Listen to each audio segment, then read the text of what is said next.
Hello, everybody. Welcome back to the Casual AI Talk series, where we're talking about AI in the modern world, and specifically focusing on the transformer architecture and like how it's evolved into what it currently is, with a focus on AI for SC. So in day 4, which was quite a while back, we talked about pre-training on large amounts of data and what that means for models and their abilities, and how it can actually be very effective. And today we're going to be talking about a topic which is referred to as fine-tuning, different kinds of fine-tuning, to make these more general purpose models more suited for your specific tasks. So as we talked about in day 4, with pre-training, these models learn to be very good at like generic tasks. So they know general language patterns, they know general concepts about programming, for example, when we're thinking about the AI for SC topic. But the thing is, these models are good on a large distribution of data, but they're not very good for your specific use cases necessarily. So they're not necessarily familiar with the way that your company or you as a person write code. They're not really familiar with the way that you write documentation, the way that you, write pull request descriptions or stuff like that. And that's where fine-tuning comes into play. So fine-tuning updates a model with like more targeted examples, and it teaches it to follow instructions, for example, or follow style, or be able to deal with specific edge cases that your company might be dealing with, or you as an individual might be dealing with. And the nuance here is to do it without forgetting or losing all the capabilities that the model intrinsically has. So we'll go over a couple of methods that exist. And finally, I'll give you like a very quick overview of like a decision process that you might think of when doing this type of fine-tuning. So the classic way of actually adapting is just like classic full fine-tuning. The idea has been always to essentially take your base model and then try to train it even further to make it more compatible with your needs. So one clear example in the domain of NLP and language modeling was this paper which is like proposed this model called ULMFiT, so like ULMFiT. It was by Howard and Reuter. I have the name here, but I hope I'm saying it correctly. Howard and Reuter. So they show that a generic language model, along with a couple of like rather neat tricks for fine-tuning, can reach like very good levels of performance in terms of classification. So text classification with relatively little amounts of data. And they give like essentially three guidelines for how to do this fine-tuning. So before I go into fine-tuning, so fine-tuning is rather similar to what you're doing in like the pre-training phase, where you have this objective function which you're trying to optimize, and you're having your model see a bunch of these examples from this data and trying to learn from that and updating the weights in your model. And it's just that you're doing it after the pre-training phase, and where pre-training concludes and fine-tuning starts is like kind of a gray area in there in between. So getting back to this ULMFiT paper, there are three guidelines that these people propose. There's this idea of discriminative learning rates. So the learning rate, which is the rate at which the model is learning, hence learning rate, it's lower for earlier layers and it's higher for later ones. They argue why this is better and all the other ones, and I highly recommend reading this paper.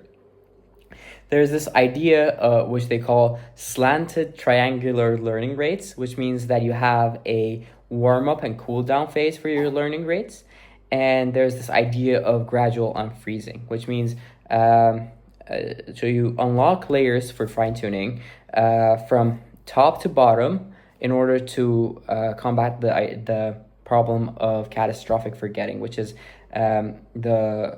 the problem that can arise that your model loses its capabilities from before fine-tuning. So when you have catastrophic forgetting, it means that all the neat properties that we talked about in the pre-training phase, they kind of lose their strength, and we don't want to get that. So soon after this idea of ULMFiT, we had this paper BERT, and it essentially revolutionized a lot of things. So the idea was take one pre-trained transformer and add a tiny task head to that transformer, fine-tune it end-to-end, so like entirely, and you can get pretty good performance on the tasks that they were then evaluating on. It was like one of the data sets was the glue data set, which was pretty big, and it was like a very simple, like straightforward way to get pretty good performance, and it's essentially enabled a lot of follow-up research afterwards. And then we had that era of like full-on fine-tuning of these models, but that didn't continue indefinitely. People with especially with the growth of these models that we're currently using, it became infeasible to do complete fine-tuning of these models. So we had to find a way to do it in a more efficient way, and that's where parameter efficient fine-tuning, or PEFT, came into play.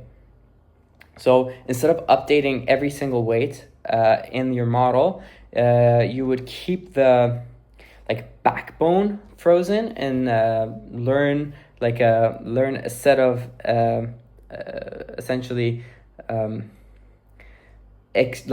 parameters that you fine-tuned were limited to a specific set, and you would get fewer weights that you were actually working with. It was cheaper to train, and it was easier to store, and it was pretty easy.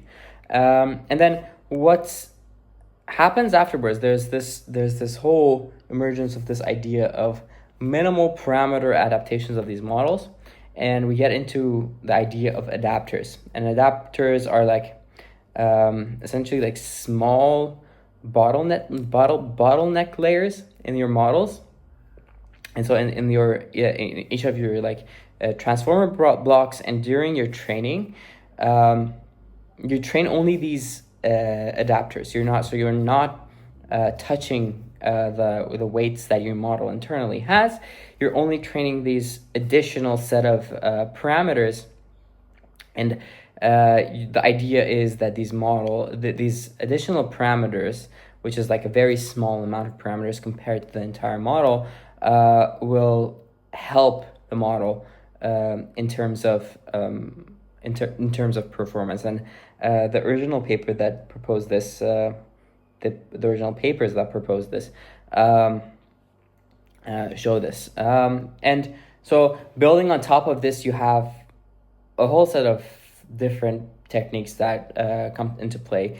And one of the more important ones, and one of the ones that still is around, is low rank adaptations, or low rank adapters, LoRA. So LoRA takes a bit of a different route. It keeps the essentially base weights frozen, and learns a low rank matrix. And if you don't know what a low rank matrix is, I highly... Okay, somebody is doing something out there. So a low rank matrix is essentially, let's say you have a big matrix, you project it down to a smaller matrix, you do some computations in this smaller space, which is easier to learn, and then you project up. That's essentially the really quick answer of what a low rank matrix is. And so you learn this low rank matrix, which nudges the model in the right direction, and it's super efficient to train, and it's really easy to train, and it requires way less memory, compute, essentially compute to do. And the original paper that proposed this idea of LoRa had like super big like multipliers. There were like something like 10,000 times less parameters needed to be fine-tuned compared to the GPT-3 scale family, and like 3 times less compute in general, which was like a really big gain. And this is in terms of like general fine-tuning. And then you have this idea also of prompt-based tuning. So you're learning the prompt, not the model. So essentially it leaves the model untouched and learns soft prompts, as they call them. So these are continuous embeddings prepended to the input. So this type of fine-tuning is really popular with like bigger models. So it's also commonly referred to as prefix tuning, because it's prepended to the context. So we have the prefix. So it's prefix tuning. So it essentially learns a small set of so-called virtual tokens that are appended to every layer, and you're required to train like a very small percentage of these models, and it's very beneficial for like low data settings. So like essentially when you have access to minimal data. So there's also like a bunch of other approaches that I didn't go over. For example, like there's this idea of still not giving up on pre-training and doing like the pre-training specific to your data.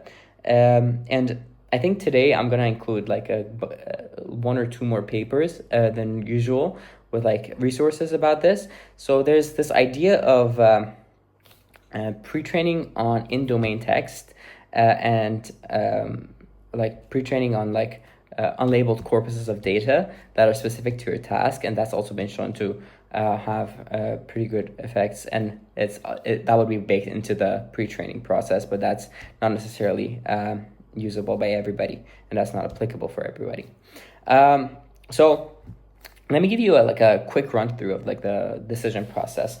So if you essentially have a lot of labeled data, so like data, but then that's a bit more high quality, full fine-tuning should still be considered, but because it will probably give you very good results. But if you need many variants of the same, like a bit different but like pretty similar, you might want to consider more efficient methods like LoRA or PEFT. And if you have like limited data available, or even like unlimited unlabeled data, you might think of like the later methods that I mentioned. And whilst doing so, you should also keep in mind that there are problems with every single method, and you should properly investigate which one you're using. There are 3 pitfalls essentially that you can think of. So data quality is very important. So garbage in, garbage out. If your data quality is not that good, you'll probably not get a very good model. And there's this idea of catastrophic forgetting that I discussed. So it's very important to unfreeze gradually, for example, to regularize and keep track of the progress that the fine-tuning is having on the performance of your model. And then finally, which is kind of overlooked sometimes, it's privacy and data governance. So it's really important that your model is not memorizing stuff that it should not be memorizing, or like if you're dealing with personally identifiable information, you should be pretty sure that your model is safe. And that was my essentially the casual AI talk for today. In the next episode, we'll be talking about prompting and future prompting. So I hope you can stick around for that. And yeah, thank you for sticking around until now in the video. And yeah, see you next time. Bye.